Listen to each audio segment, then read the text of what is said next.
Salut à tous et bienvenue sur Crypto LFDM. Aujourd'hui je vous fais mon top 10 2023 des cryptos qui selon moi sont les plus intéressantes. On voit ça tout de suite. En numéro 10, eh bien je mettrai Ethereum car depuis son passage en Proof of Stake depuis ETH 2.0, Ethereum est devenu déflationniste. Il y a notamment un nouveau paradigme qui est maintenant centré sur les roll-ups de L2 de Layer 2 et il va y avoir énormément de nouveautés notamment avec des nouvelles blockchains qui vont arriver comme par exemple Fuel, mais vous avez aussi bien sûr Nova, zkSync et vous avez aussi bien sûr Polygon et Hermès que vous connaissez déjà. Donc il y a pas mal d'innovations et aujourd'hui maintenant on comprend que Ethereum est centré sur les roll-ups et pour ceux qui ne savent pas ce que c'est les roll-ups, eh bien ça va vous permettre concrètement de payer moins cher les frais de transaction, ce qui est un gros problème sur Ethereum. En numéro 9, eh bien je mettrai Atom du Cosmos Hub car le Cosmos Hub en termes d'innovation technologique pour 2023 ça va être énorme. Vous avez notamment l'arrivée de l'Interchain Security, l'Interchain Scheduler, si vous ne savez pas ce que c'est, on avait fait une vidéo dessus.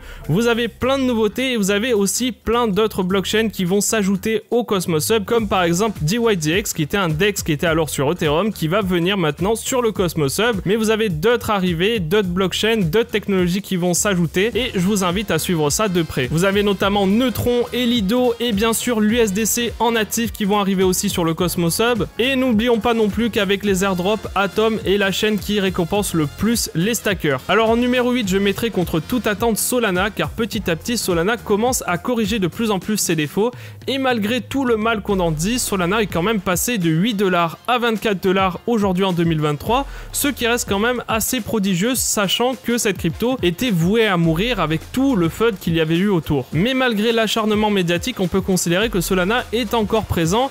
Et qu'est-ce qu'elle a encore à proposer en 2023? Eh bien, il y a l'arrivée de Firedancer.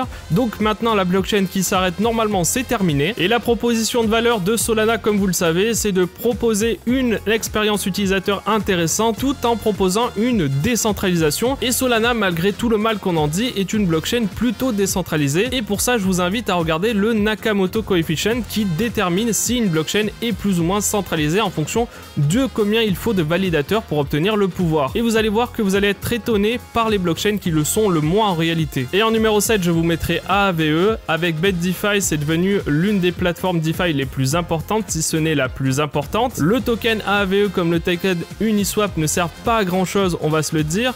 Mais malgré tout, vous avez quand même une utilité à ce token. C'est quand même la blockchain qui récolte le plus de fees. Je vous invite à aller sur le site CryptoFees. Vous allez voir que c'est l'une des blockchains qui récolte le plus en termes de fees. Et en plus de ça, la FDV est bientôt atteinte en plus. Donc le token ne sert pas vraiment à rien, mais mis à part à la gouvernance, il n'y a pas vraiment d'utilité, un peu comme le token Uniswap comme je vous disais juste avant. En numéro 6, ce n'est pas un token, mais un type de token, à savoir les tokens de liquid stacking. Le liquid stacking était déjà très intéressant en 2022 et en 2023, il va devenir encore plus intéressant avec la mage Tokyo, qui donne la possibilité d'enstack, ce qui va inciter à stacker énormément d'ETH selon moi. Et sur Ethereum, vous avez notamment Lido en liquid stacking, vous avez Rocket Pool aussi sur le Cosmos Hub, vous avez aussi Stride et Quicksilver et bientôt vous aurez aussi Lido. Et en numéro 5, je mettrai des stablecoins, je mettrai l'USDC, l'USDT tout simplement parce que on y croit à ce pump. Ça fait depuis 2017 qu'on attend le pump de l'USDT et je pense que cette année on aura un USDT à 5$, espérons-le. En numéro 4, GMX qui propose du Perpetual Trading On-Chain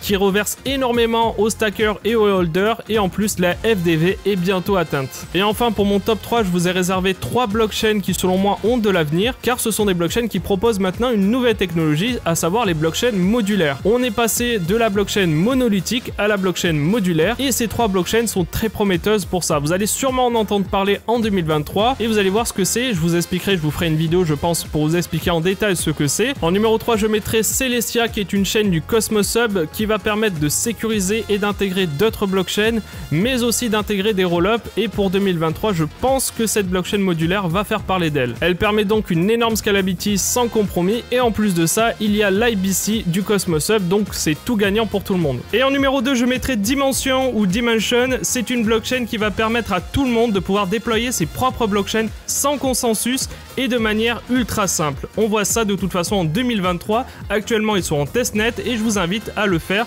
au cas où il y ait des incentives dessus. Et enfin, en dernier, je mettrai Fuel, qui est une blockchain modulaire spécialisée dans l'exécution qui va permettre de résoudre énormément de contraintes que les L2 ont actuellement. Donc Fuel a été créée par l'inventeur d'Optimism et elle se différencie surtout par une exécution modulaire. Fuel pourra être autant utilisé sur ETH que sur Celestia ou d'autres blockchains compatibles. Fuel aura une nouvelle VM avec un nouveau langage de programmation qui devrait normalement aller beaucoup plus loin que ce que propose actuellement Solidity. C'est pour ça qu'il faut s'y intéresser, je pense, pour 2023. Vous allez sûrement entendre parler de ces blockchains modulaires. Voilà, c'était mon top 10. J'espère que ça vous a plu. Si vous avez des questions, n'hésitez pas à les poser en espace commentaire. Si vous avez aimé cette vidéo, n'hésitez pas à nous mettre un like. Abonnez-vous si ce n'est pas déjà fait et on se retrouve pour de prochaines vidéos. Ciao!